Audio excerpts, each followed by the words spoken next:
ബഹുമാനപ്പെട്ട സദസ്സിലിരിക്കുന്ന എല്ലാവർക്കും ഈ മാധ്യമ സെമിനാറിലേക്ക് സ്വാഗതം. ഈ സെമിനാറിനൊരു പ്രത്യേകതയുണ്ട്. ഒരുപക്ഷെ അമേരിക്കൻ മലയാളികൾക്ക് കുറേ വർഷങ്ങളായിട്ട് കൺവെൻഷനുകളിൽ മാത്രം നമ്മൾ കണ്ടുവരാറുള്ള സെമിനാറുകളും ചർച്ചകൾക്കും ഒരു മാറ്റം വരുത്തി. ഒരുപക്ഷെ അങ്ങനെ ഞാൻ പറഞ്ഞാൽ ശരിയാവില്ലെന്ന് തോന്നുന്നു. അതിനൊക്കെ മുമ്പ് തന്നെ ജമാത്യു സാറിൻ്റെ സമ്മേളനത്തിൽ വെച്ച് ആ കൺവെൻഷന് മുമ്പാടായിട്ട് ഒരു ചർച്ച സംഘടിപ്പിച്ചതായിട്ട് ഞാൻ കേട്ടിട്ടുണ്ട്. അതിനുശേഷം അതെത്ര വർഷം മുമ്പാണെന്ന് കൃത്യമായിട്ട് എനിക്ക് ഓർമ്മയില്ല. ഞാനന്ന് അമേരിക്കയിൽ ഇല്ലായിരുന്നു. അപ്പോൾ അതിനെക്കുറിച്ച് പറയുന്നത് ശരിയല്ല. ഇപ്പോൾ ഇതൊരു വളരെ പ്രത്യേകതയുള്ളൊരു കാര്യമാണ്.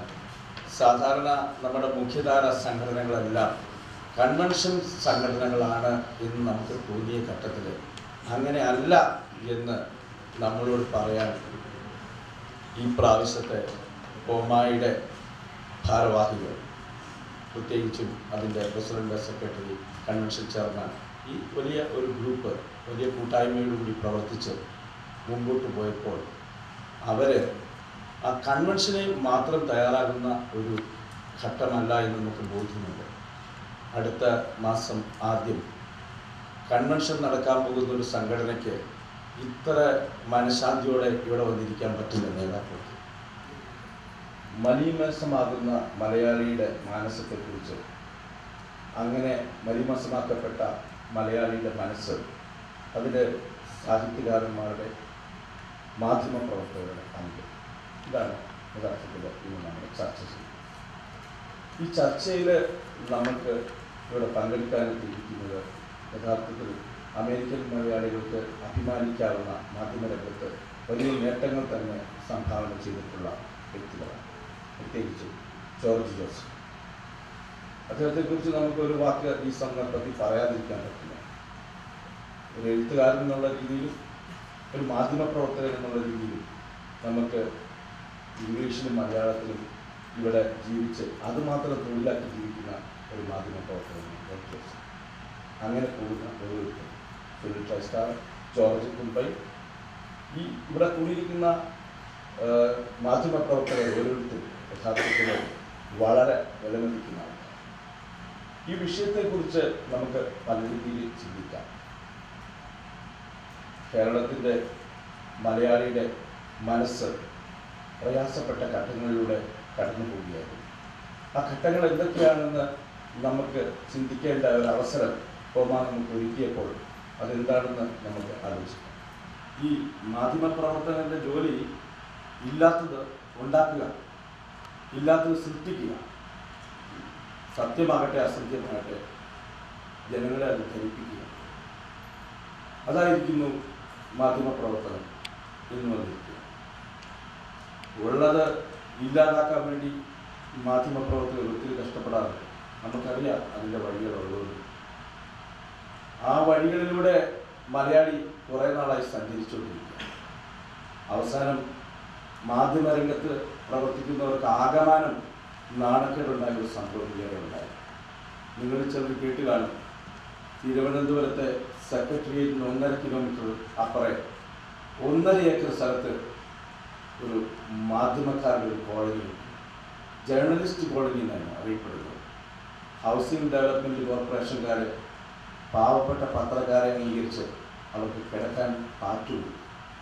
പക്ഷെ കഥ അതൊന്നുമല്ല. പാവപ്പെട്ട എഴുത്തുകാരൻ തൂലിക പടവാളാക്കിയ മാധ്യമപ്രവർത്തകരാണ് അവിടെ താമസിച്ചത്. മുന്തിയ മുതലാളിമാരുടെ പത്രങ്ങളിൽ ജോലി ചെയ്യുന്ന 11 പേർ, പിന്നെ അതിലും വലിയ മുതലാളിമാരായ പത്രങ്ങളുടെ 5 പേർ, ഇവരെല്ലാം കൂടി 54 പേർ. 1 ലക്ഷം 2 ലക്ഷം രൂപയൊക്കെ കൊടുത്ത് 25,000 രൂപ അവിടെ ആദ്യം അടച്ച് 19.5 കോടി രൂപയുടെ മുതൽ കൈപിടിയിൽ. എന്നിട്ടോ മാസം തോറും കൊടുക്കേണ്ട പൈസ 1 പൈസ പോലും അടയ്ക്കാതെ അതെല്ലാം ഒളിച്ചു വെച്ചു. ഇത് ഒളിച്ചു വെച്ചിട്ട് ഇതെല്ലാം പിടിക്കേണ്ടവർ എന്ത് ചെയ്തു? അവരെ സ്തുതി പാടിയത് കൊണ്ട് അവരെല്ലാവരും മാറി. നേതാക്കന്മാർ അങ്ങനെയാണ്. പത്രക്കാരെ വേണ്ട വിധത്തിൽ കൈകാര്യം ചെയ്തില്ലെങ്കിൽ പിടിച്ചു നിൽക്കാൻ പറ്റാതെ വരും. അതുകൊണ്ട് പലതും അവർ മാറുന്ന കൂട്ടത്തിൽ ഇതും മാറും. പക്ഷേ നല്ല ഇന്ത്യൻ എക്സ്പ്രസിൻ്റെ ഡൽഹി ബ്യൂറോയിൽ നിന്ന് ഇതെല്ലാം പുറത്തു കൊണ്ടു. ഇങ്ങനെയൊരു സംഭവം ഇവിടെ ഒരുക്കിയ ഈ ഫോമയുടെ ഇപ്പോഴത്തെ ഭാരവാഹികളോട് ഇവിടുത്തെ മാധ്യമപ്രവർത്തകരുടെ ഒരു പ്രതിനിധി എന്ന രീതിയിൽ അകമഴിഞ്ഞ നന്ദി നിങ്ങളോട് ഞാൻ രേഖപ്പെടുത്തുകയാണ്. അതുപോലെ തന്നെ ഈ ചർച്ചയുടെ തുടക്കം കുറിക്കാനായിട്ട് ജോർജ് ജോസഫിനെ ക്ഷണിക്കുന്നു. ഈ ഫ്ലാറ്റിനെ പറ്റി പറഞ്ഞു കേട്ടപ്പോൾ എനിക്കൊരു പ്രശ്നമായി. ഞാൻ ഈ ഫ്ലാറ്റിൻ്റെ വാർത്ത വന്നപ്പോൾ എൻ്റെ പേരുണ്ടോന്ന് ഞാൻ ആദ്യം നോക്കിയത്. കാരണം 1984 എനിക്ക് ഇതേ സ്കീമിൽ ഒരു ഫ്ലാറ്റ് കോഴിക്കോട് കിട്ടിയിട്ടുണ്ട്. ആ ഫ്ലാറ്റ് കിട്ടിയിട്ട് ഇപ്പം 26-27 വർഷമായി. അത് അന്ന് ഏതാണ്ട് 1.5 ലക്ഷം രൂപയ്ക്ക് കിട്ടിയതാണ്. ഇതുപോലെ 10,000 രൂപ എന്തോ അടച്ച. ഈ 10,000 രൂപ എന്നൊക്കെ പറഞ്ഞാൽ ഈ മാധ്യമ പ്രവർത്തകരെ പറ്റി മാഫിയാന്നും മണ്ണാങ്കട്ടെന്നൊക്കെ പറയുമെങ്കിലും ഈ മുക്കാത്തേക്കുന്ന ശമ്പളത്തിന് കഷ്ടപ്പെട്ട് 16 മണിക്കൂറും 18 മണിക്കൂറും പണിയെടുക്കുന്നവരാണ്. മനോരമയിലും ഏഷ്യാനെറ്റിലും ഏഷ്യാനെറ്റിലൊക്കെ മറ്റ് ഈ സോഷ്യൽ മീഡിയയിലൊക്കെ പൈസ കൊടുക്കണമെന്ന് തന്നെ എനിക്ക് സംശയമുണ്ട്. ചുരുക്കം ചിലർക്ക് കിട്ടുമായിരിക്കും. പക്ഷേ ഈ സാധാരണ പത്രക്കാർ താഴേക്കടയിൽ നിന്ന് കഷ്ടപ്പെട്ട് പണിയെടുക്കുന്നവരാണ്. മനോരമയിലൊക്കെ ഒരുവിധം മാന്യമായ ശ്രമം കിട്ടിക്കൊണ്ടിരുന്ന ആളുകളാണ് ഞാൻ. എങ്കിൽ പോലും പിന്നെ എൻ്റെ അതേ കാലിബറുള്ള അല്ലെ അതേ നിലവാരമുള്ള മറ്റു ജോലിക്ക് പോകുന്നവർ കിട്ടുന്ന അതേ ആ ആനുകൂല്യങ്ങളോ ഒന്നും പത്രക്കാർ കിട്ടിക്കൊണ്ടിരുന്നില്ല. അതേസമയം തന്നെ പിന്നെ ഈ പത്രക്കാരെ സംബന്ധിച്ചുള്ള എല്ലാ ആക്ഷേപങ്ങളും പറയും. എത്ര പത്രക്കാർ കൈക്കൂലി വാങ്ങുന്നുണ്ട്? ഇവിടെ ഇരിക്കുന്ന എത്ര പത്രക്കാർ അല്ലെങ്കിൽ കേരളത്തിലെ ഏത് പത്രക്കാരാണ് കൈക്കൂലി വാങ്ങുന്നത്? ഒരുത്തരും വാങ്ങുന്നില്ല. ആകെ നമ്മൾ കൈക്കൂലി വാങ്ങുമെന്ന് പറയുന്നത് 2 സ്മോള് മേടിച്ചു തന്നാൽ മതി. ഇപ്പം നമുക്കിപ്പോൾ കൈക്കൂലി ഒന്നും വേണ്ട. 2 സ്മോള് തരുമ്പോൾ തന്നെ നമ്മളങ്ങ് വീണ് പോകും. അത്രയേ ഉള്ളായിരിക്കും. പക്ഷേ ആ ഒരവസ്ഥയാണ് കേരളത്തിൽ നിൽക്കുന്നത്. അപ്പം അങ്ങനെയുള്ള ഒരവസ്ഥയിൽ ഈ മാധ്യമപ്രവർത്തനം എന്തോ ഭീകരപ്രവർത്തനം കാണിച്ചു എന്ന് പറയുന്നത് അത് ഒട്ടും ശരിയാണെന്ന് എനിക്ക് തോന്നുന്നില്ല. ഈ 84 കിട്ടിയ എൻ്റെ ഫ്ലാറ്റിൻ്റെ കാര്യം കൂടെയാണെന്ന് പറഞ്ഞിട്ട് അത് അന്ന് കിട്ടി. അന്ന് എങ്ങനെയോ കഷ്ടപ്പെട്ട് ഒരു 10,000 രൂപ അടച്ചാണ് കിട്ടുന്നത്. അത് കിട്ടിക്കഴിഞ്ഞ് പിന്നെ കുറേ കാലം പൈസ പിന്നെ മാസം അടയ്ക്കാനില്ല. അപ്പം അന്ന് ഞാൻ വേറൊരു വീട്ടിലാണോ എങ്ങനെയാണോ നമുക്ക് സ്വന്തമായിട്ടൊരു വീടിന് വേണ്ടിയിട്ടാണ് ചെയ്തത്. അവിടെ ഏതായാലും ഞാനവിടെ താമസിച്ചിട്ടില്ല. അപ്പോൾ അത് വാടകയ്ക്ക് കൊടുത്തു. അപ്പം വളരെക്കാലം അത് വാടകയ്ക്ക് കൊടുത്തപ്പം വാടകയ്ക്ക് കോഴിക്കോട് കോർപ്പറേഷന് പിന്നെ ഒരു വർഷത്തിൽ 2 വർഷം പിന്നെ 2 മാസത്തെ പിന്നെ വാടക കോർപ്പറേഷൻ കൊടുക്കണം. അപ്പോൾ അത് കുടിശ്ശികയായിട്ട് കിടന്നു. ഹൗസിംഗ് ബോർഡിന് അടയ്ക്കാനുള്ള കുടിശ്ശികയായിട്ട് കിടന്നു. ഇങ്ങനെ കുറേ കാലം കഴിഞ്ഞ് ജപ്തി നോട്ടീസ്, ആ നോട്ടീസ്, ഈ നോട്ടീസ് ഇതെല്ലാം വന്ന് ഇങ്ങനെ വർഷങ്ങളോളം ഇങ്ങനെ അങ്ങ് പോയി. പിന്നെ അമേരിക്കയിൽ വന്നതിന് ശേഷം ഞാൻ കുറേ എല്ലാം അടച്ചു വീട്ടി. ഒരു 2000 ആയപ്പോഴത്തേക്ക് ഞാനത് ഈ 1.5 ലക്ഷം രൂപയുടെ ഒരു 10 ലക്ഷം രൂപയെങ്കിലും ഞാൻ അടച്ചിട്ടുണ്ട്. അതിൽ കൂടുതൽ അടച്ചിട്ടുണ്ട്. ഇപ്പോഴും അതിന് പിഴപ്പലിശ എന്ന് പറഞ്ഞൊരു സാധനമുണ്ട്. പലിശയല്ല, പിഴപ്പലിശ. അതെത്രയോ 1-2 എനിക്ക് അറിഞ്ഞൂടെ എത്രയാണെന്ന്. അത് ഒരു സംഖ്യ അവിടെ കിടപ്പുണ്ട്. എപ്പോഴെങ്കിലും അത് വരുമ്പോൾ പിന്നെ ഇപ്പം ഞാൻ അമേരിക്കയിലായതുകൊണ്ട് 2000, 3000 ഇങ്ങനെ ദുരിതമായാലും ഞാൻ കൊടുത്തുകളാന്ന് എനിക്ക് യാതൊരു പിന്നെ പേടിയില്ല. പക്ഷെ അതേസമയം തന്നെ ഞാൻ ആലോചിക്കുന്നത്, ഞാൻ മനോരമയിൽ തന്നെ ആയിരുന്നു തുടരുന്നതെങ്കിൽ ഈ 2-3 എവിടെ നിർത്തിട്ട് കൊടുക്കാനാണ്? നാട്ടിൽ ഏതെങ്കിലും രീതിയിൽ നമുക്ക് പൈസ ഉണ്ടാവുന്നുണ്ടോ? ഇവിടെ അമേരിക്കയിൽ വന്നുകൊണ്ട് നമുക്കിത് കൊടുക്കാൻ പറ്റുന്നു. അപ്പൊ അവിടെ ഇരിക്കുന്ന മനുഷ്യര് നമ്മൾ വിചാരിക്കുന്ന പോലെ ഈ പിന്നെ ഭയങ്കര മാധ്യമങ്ങളിലെ മനോരമയ്ക്ക് പണമുള്ളതുകൊണ്ട് മനോരമയിൽ പ്രവർത്തിക്കുന്ന എല്ലാവർക്കും പണമുണ്ടോ? അപ്പൊ അങ്ങനെയല്ല സ്ഥിതി. അവിടെ ഈ വാർത്ത എഴുതിയ ആ സാമൂദ്രോഹി ആദായം അവരുടെ ചെപ്പക്കുടിക്കൂടെ അടി കൊടുക്കണമെന്നാണ് എനിക്ക് തോന്നിയിരിക്കുന്നത്. ഒരു പത്രക്കാരൻ അവനെ കണ്ടുകിട്ടുകയാണെങ്കിൽ ഇല്ലാത്ത വാർത്തകൾ ഈ ആളുകളുടെ ഇടയിൽ ആളുകൾ വായിക്കുമ്പോഴെന്താ വിചാരിക്കുന്നത്, അയ്യോ ഇത് ഭയങ്കരമാണല്ലോ, മാധ്യമങ്ങളെല്ലാം ഇത് കുറച്ചധികമാണ് ചെയ്യുന്നത്. സത്യത്തിൽ അത് അങ്ങനെയല്ല. ഈ പറയുന്ന മാധ്യമങ്ങളിൽ പ്രവർത്തിക്കുന്നവരും അവർക്ക് വല്ല വിധേന ഈ പൈസ വെച്ചുകൊണ്ടാണെങ്കിലും അടയ്ക്കാതിരിക്കും. പൈസ ഇല്ലാത്തവരാണ് അടയ്ക്കാതിരിക്കുന്നത്. അപ്പോൾ അടയ്ക്കാതിരിക്കുകയും അവരിങ്ങനെ എന്ന് കരുതി അത് ഫ്രീ ആയിട്ട് സർക്കാർ കൊടുക്കുമോ? എപ്പോഴെങ്കിലും അത് പൈസ അടയ്ക്കേണ്ടി വരും. പിന്നെ പലിശ കൂടിയും കുറഞ്ഞു. പിന്നെ സർക്കാരിനോട് ആനുകൂല്യമൊക്കെ ചോദിച്ച് സർക്കാർ എന്തെങ്കിലുമൊക്കെ കൊടുക്കും. അത് കെ.കരുണാകരൻ്റെ കാലത്താണ് പല ഉപകാരങ്ങളും പത്രക്കാർ ചെയ്തിട്ടുള്ളത്. വേറെ ഇപ്പം ഉമ്മൻചാണ്ടി സർക്കാരും പലതൊക്കെ ചെയ്യുന്നതാണ്. ഈ ഇടതുപക്ഷ സർക്കാർ ഇടതുപക്ഷങ്ങൾ പിന്നെ ഈ വലിയ പുണ്യമൊക്കെ പറയുമെങ്കിലും 10 പൈസയുടെ ഒരു ഉപകാരം ആർക്കും ചെയ്തിട്ടില്ല. അങ്ങനെയുള്ള അവസ്ഥയും ഉണ്ട്. ഫോമയുടെ ഭാരവാഹികളെ, ജനങ്ങളുടെ പ്രവർത്തകരെ, പ്രധാനപ്പെട്ട പ്രമുഖ സുഹൃത്തുക്കളെ, വളരെ പ്രസക്തമായ ഒരു സബ്ജക്റ്റാണ് ഇന്ന് ഫോമയും ജനനിയും നമ്മൾ മുന്നിൽ വെച്ചിരിക്കുന്നത്. അതിനെപ്പറ്റി വളരെ ആധികാരികമായിട്ട് തന്നെ ശ്രീ ജോർജ് ജോസഫ് പറയുകയുണ്ടായി. കേരളത്തിലെ പൊതുസമൂഹത്തെ ഉൾക്കൊള്ളുന്നതാണ് മാധ്യമപ്രവർത്തകർ എന്ന് പറയുന്നത്. അല്ലെങ്കിൽ അവരെ മാത്രമായിട്ട് നമുക്ക് മാറ്റിവിടാൻ സാധിക്കത്തില്ല. മാധ്യമപ്രവർത്തകർ എന്ന് പറയുന്നതും സമൂഹത്തിൻ്റെ ഒരു ഭാഗമാണ്. ഈ മാധ്യമപ്രവർത്തകരുടെ തുടർച്ചയായ ഇടപെടലുകൾ മൂലം കേരളത്തിൻ്റെ സാംസ്കാരികമായ വളർച്ചകൾക്ക് വളരെയധികം അവർക്ക് ഭാഗഭാക്കാവാൻ സാധിച്ചിട്ടുണ്ട്. അത് നമുക്ക് പല ഉദാഹരണം കൂടി നമുക്ക് പ്രൂവ് ചെയ്യാൻ പറ്റും. ശ്രീ ജോർജ് ജോസഫ് അത് വളരെ കാര്യമാണ് അതിനെപ്പറ്റി പറയുകയും ചെയ്യുന്നുണ്ട്. അടുത്തിടെ കേരളത്തിലെ ചർച്ചാ വിഷയമായ ഒരു സംഭവമായിരുന്നു ടി.പി. ചന്ദ്രശേഖരൻ്റെ വധത്തിന് ബന്ധപ്പെട്ട സംഗതികൾ. മാധ്യമ ഇടപെടലുകൾ കൊണ്ട് മാത്രമാണ് വെറും ഒരു രാഷ്ട്രീയ കൊലപാതകമായി മാത്രം മാറേണ്ടിയിരുന്ന സംഭവം ഇതുപോലെ ഒരു ഇൻ്റർനാഷണൽ ശ്രദ്ധ പിടിച്ചു പറ്റാനും അതിൻ്റെ പുറകിൽ മറ്റു കാര്യങ്ങൾ നമുക്കറിയാവുന്ന കാര്യങ്ങളൊക്കെ നടന്നത്. എന്നാൽ നാട് നന്നാക്കേണ്ട ഫോർത്ത് എസ്റ്റേറ്റ് എന്ന പേരുള്ള ഉത്തരവാദിത്വമുള്ള ബാഡ്ജ് അണിഞ്ഞു നടക്കുന്ന പത്രക്കാരുടെ ഒരു ചീഞ്ഞളിഞ്ഞ മുഖവും കേരളത്തിൽ തന്നെ ഈ കഴിഞ്ഞ ചില കാലങ്ങളിലെ സംഭവവികാസങ്ങൾ എടുത്തു കഴിഞ്ഞാൽ നമുക്ക് കാണാൻ സാധിക്കും. തിരുവനന്തപുരത്ത് പത്രപ്രവർത്തക കൊണ്ടുള്ള കാര്യം ജോസ് കാടാപുരം വളരെ വിദഗ്ധമായിട്ട് വളരെ ആധികാരികമായിട്ട് തന്നെ അദ്ദേഹം പറയുകയുണ്ടായി. അത് ഒരു വലിയൊരു കുംഭകോണമാണ് അവിടെ നടന്നത്. അഴിമതി നടത്തുന്ന രാഷ്ട്രീയക്കാരുടെ കാല് പിടിച്ച് ഫ്ലാറ്റ് സമ്പാദിച്ചത് എന്നായെന്ന് വെച്ച് കഴിഞ്ഞാൽ 10 പൈസ പോലും തിരിച്ചടയ്ക്കാതെ സുഖമായിട്ട് അത് വാടകയ്ക്ക് കൊടുത്തു. അത് വാടകയ്ക്ക് കൊടുത്തിട്ട് അത് വാങ്ങിച്ചിട്ട് അവർ പൊടിച്ച് കഴിയുകയായിരുന്നു. ഇതാണ് നാട്ടിൽ ഇപ്പം ഏറ്റവും ലേറ്റസ്റ്റ് ആയിട്ട് നടന്നുകൊണ്ടിരുന്നത്. എന്നാൽ ഈ സംഗതി പുറത്തു കൊണ്ടുവന്നതും ഒരു മാധ്യമ പ്രവർത്തനം തന്നെയാണ്. അതാണ് ഇതിനകത്ത് മറ്റൊരു സംഗതിയായിട്ട് നമ്മൾ വളരെ കാര്യമായിട്ട് നമ്മൾ സൂക്ഷ്മമായിട്ട് നമ്മൾ മനസ്സിലാക്കേണ്ട ഒരു കാര്യം. ഇത് വളരെ ഗുണപരമായ സമീപനമാണ്. ഒരു മാധ്യമ പ്രവർത്തകൻ തന്നെ അവരുടെ ഇടയിൽ നടക്കുന്ന അഴിമതി പുറത്തു കൊണ്ടിരുന്നു എന്ന് പറയുന്നത്. കേരളത്തിലെ അഴിമതിക്കുള്ള എല്ലാ സാധ്യതകളെയും ഇല്ലാതാക്കുകയും അവയെ നിലയ്ക്ക് നിർത്താൻ പ്രേരിപ്പിക്കുകയും ചെയ്യുന്നത് പത്രപ്രവർത്തകരുടെ മൂന്നാം കണ്ണാണെന്നുള്ള കാര്യം ആർക്കും നിഷേധിക്കാൻ പറ്റാത്ത സംഗതിയുമാണ്. ഒരു വാർത്ത മുക്കിയാൽ അല്ലെങ്കിൽ ഒരു വാർത്തയിൽ വെള്ളം ചേർത്താൽ കള്ളം കൊണ്ടുവന്നാൽ അവിടെ പിറവിയെടുക്കുന്നത് അഴിമതിയുടെ ആൻരൂപമാകുന്ന കാര്യവും നമുക്കറിയാം.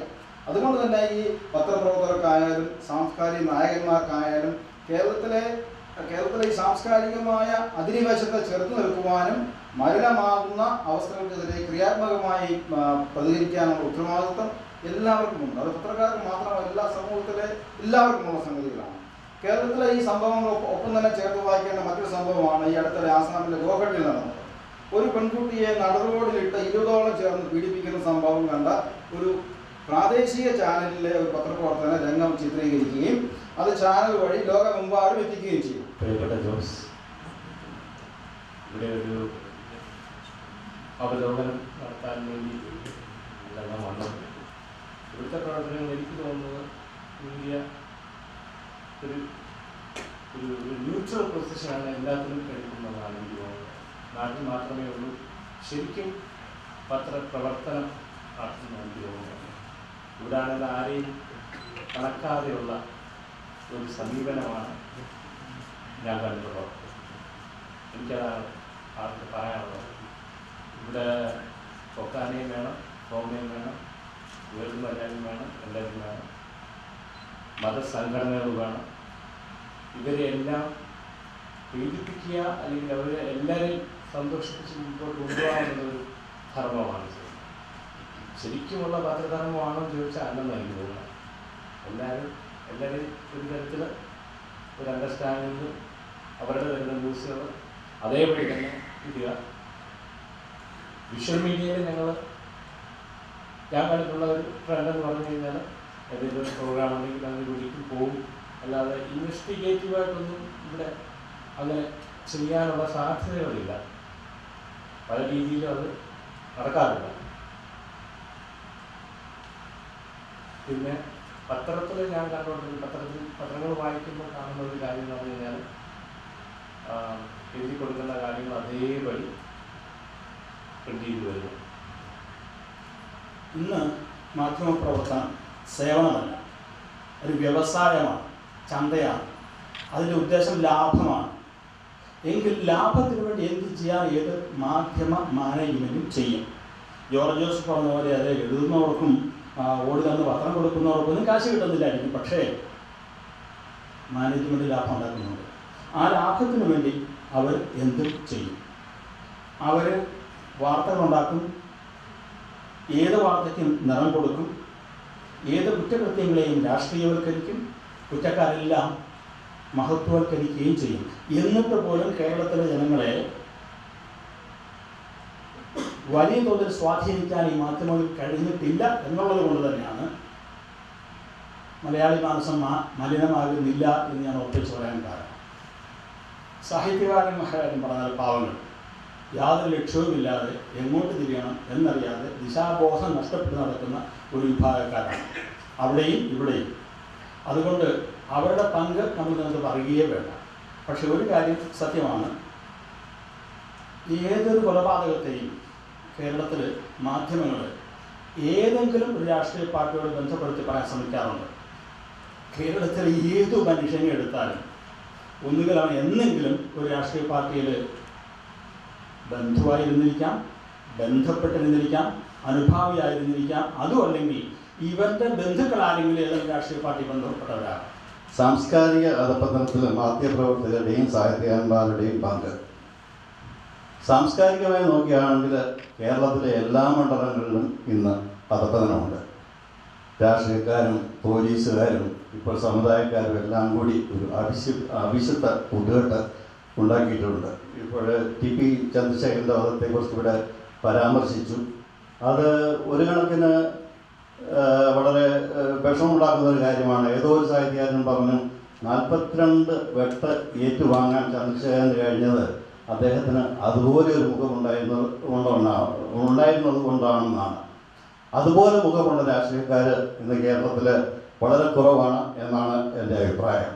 ഏതായാലും എനിക്ക് ഏറ്റവും പ്രിയപ്പെട്ട, ഞാൻ ആരാധിക്കുന്ന നമ്മുടെ മണിയാശാൻ നടത്തിയ പ്രസംഗത്തിന് ശേഷമാണ് നമ്മുടെ പത്രപ്രവർത്തകരും രാഷ്ട്രീയക്കാരും പോലീസുമൊക്കെ ഒന്ന് ഉണർന്നത്. അതുപോലെ ഇപ്പോഴത്തെ ഒരു സംഭവം, ഈ മാധ്യമം ഉള്ളതുകൊണ്ടാണ്, വീഡിയോ ഉള്ളതുകൊണ്ടാണ് ഗണേഷ് കുമാറും PC ജോർജും തമ്മിലുള്ളത് എന്തെല്ലാം പ്രതികളിലാണ്. എടാപോട പട്ടി പൂച്ചെ മാക്രി എന്നൊക്കെയാണ് വിളിക്കുന്നത്. അത് മുഖ്യമന്ത്രിയുടെ ിൽ വെച്ചാണ് ഈ കാര്യങ്ങളൊക്കെ നടക്കുന്നത്. അതുപോലെ അച്യുതാനന്ദനും പിണറായി വിജയനും നിന്നെ ഞാൻ മൂക്കിലിട്ട് കളയും, അങ്ങനെയും ചുട്ടുകളയും, ഇപ്പം പാർട്ടിയിൽ നിന്ന് മുടക്കും. ഇന്നലെ അച്യുതാനന്ദൻ പറഞ്ഞു എന്നെ ഒരു പുല്ലും ചെയ്യത്തില്ല, പാർട്ടിയിൽ നിന്ന് മുടക്കും, എന്താണ് ചെയ്യുക, അപ്പം കാണിച്ചു തരാമെന്ന് പറഞ്ഞു. എല്ലാവർക്കും നമസ്കാരം. ഇവിടെ മാധ്യമ ചർച്ചയിൽ ഇപ്പോഴും പങ്കെടുത്തപ്പോൾ എനിക്ക് തോന്നിയിട്ടുള്ള ഒരു കാര്യം, എന്തൊക്കെ പറഞ്ഞാലും ജോൺ മാത്യൂസിനോട് ഞാൻ യോജിക്കുകയാണ്. കാരണം ഡെമോക്രസിയുടെ ജനാധിപത്യത്തിൻ്റെ ഒരു ഏറ്റവും വലിയ നെടുന്തൂണാണ് മാധ്യമങ്ങൾ.